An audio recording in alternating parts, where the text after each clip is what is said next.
4ஆம் அதிகாரம்.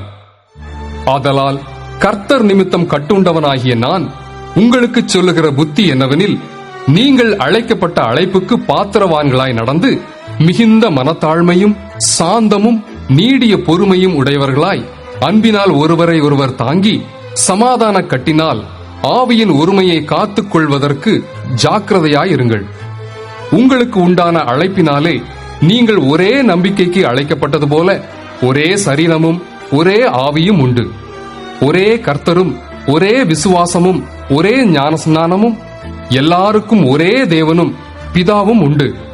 அவர் எல்லார் மேலும் எல்லாரோடும் உங்கள் எல்லாருக்குள்ளும் இருக்கிறவர். கிறிஸ்துவினுடைய ஈவின் அளவுக்கு தக்கதாக நம்மில் அவனவனுக்கு கிருபை அளிக்கப்பட்டிருக்கிறது. ஆதலால் அவர் உன்னதத்திற்கு ஏறி சிறைப்பட்டவர்களை சிறையாக்கி மனுஷர்களுக்கு வரங்களை அளித்தார் என்று சொல்லியிருக்கிறார். ஏறினார் என்பதினாலே அவர் அதற்கு முன்னே பூமியின் தாழ்விடங்களில் இறங்கினார் என்று விளங்குகிறதல்லவா? இறங்கினவரே எல்லாவற்றையும் நிரப்பத்தக்கதாக எல்லா வானங்களுக்கும் மேலாக உன்னதத்திற்கு ஏறினவருமாயிருக்கிறார். மேலும் நாம் அனைவரும் தேவனுடைய குமாரனை பற்றும் விசுவாசத்திலும் அறிவிலும் ஒருமைப்பட்டவர்களாகி கிறிஸ்துவினுடைய நிறைவான வளர்ச்சியின் அளவுக்கு தக்க பூரண புருஷராகும் வரைக்கும் பரிசுத்தவான்கள் சீர்பொருந்தும் பொருட்டு சுவிசேஷ ஊழியத்தின் வேலைக்காகவும் கிறிஸ்துவின் சரீரமாகிய சபையானது பக்தி விருத்தி அடைவதற்காகவும் அவர் சிலரை அப்போஸ்தலராகவும் சிலரை தீர்க்கதரிசிகளாகவும் சிலரை சுவிசேஷகராகவும் சிலரை மெய்ப்பராகவும் போதகராகவும் ஏற்படுத்தினார்.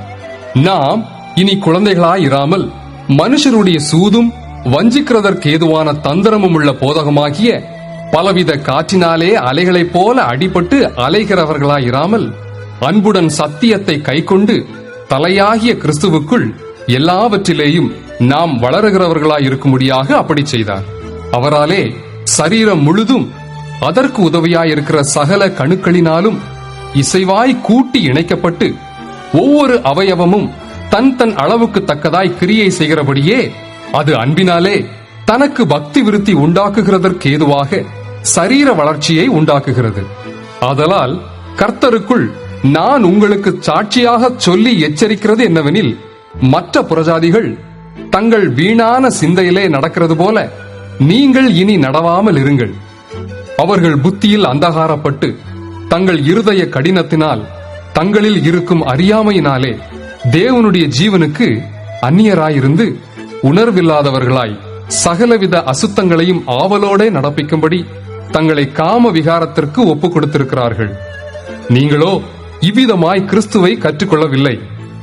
இயேசுவினிடத்தில் உள்ள சத்தியத்தின்படியே நீங்கள் அவரிடத்தில் கேட்டறிந்து அவரால் போதிக்கப்பட்டீர்களே, அந்தப்படி முந்தின நடக்கைக்குரிய மோசம் போக்கும் இச்சைகளாலே கெட்டுப்போகிற பழைய மனுஷனை நீங்கள் களைந்து போட்டு உங்கள் உள்ளத்திலே புதிதான ஆவி உள்ளவர்களாகி மெய்யான நீதியிலும் பரிசுத்தத்திலும் தேவனுடைய சாயலாக சிருஷ்டிக்கப்பட்ட புதிய மனுஷனை தரித்துக் கொள்ளுங்கள்.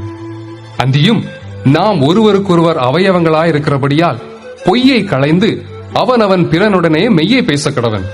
நீங்கள் கோபம் கொண்டாலும் பாவம் செய்யாதிருங்கள். சூரியன் அஸ்தமிக்கிறதற்கு முன்னாக உங்கள் எரிச்சல் தனிய கடவது. பிசாசுக்கு இடம் கொடாமலும் இருங்கள். திருடுகிறவன் இனி திருடாமல் குறைச்சல் உள்ளவனுக்கு கொடுக்கத்தக்கதாக தனக்கு உண்டாயிருக்கும்படி தன் கைகளினால் நலமான வேலை செய்து பிரயாசப்பட கடவன்.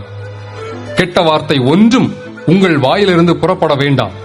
பக்தி விருத்திக்கு ஏதுவான நல்ல வார்த்தை உண்டானால் அதையே கேட்கிறவர்களுக்கு பிரயோஜனம் உண்டாகும்படி பேசுங்கள்.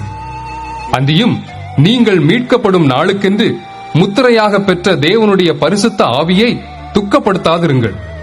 சகலவிதமான கசப்பும் கோபமும் மூர்க்கமும் கூக்குரலும் தூஷணமும் மற்ற எந்த துர்குணமும் உங்களை விட்டு நீங்க கடவது.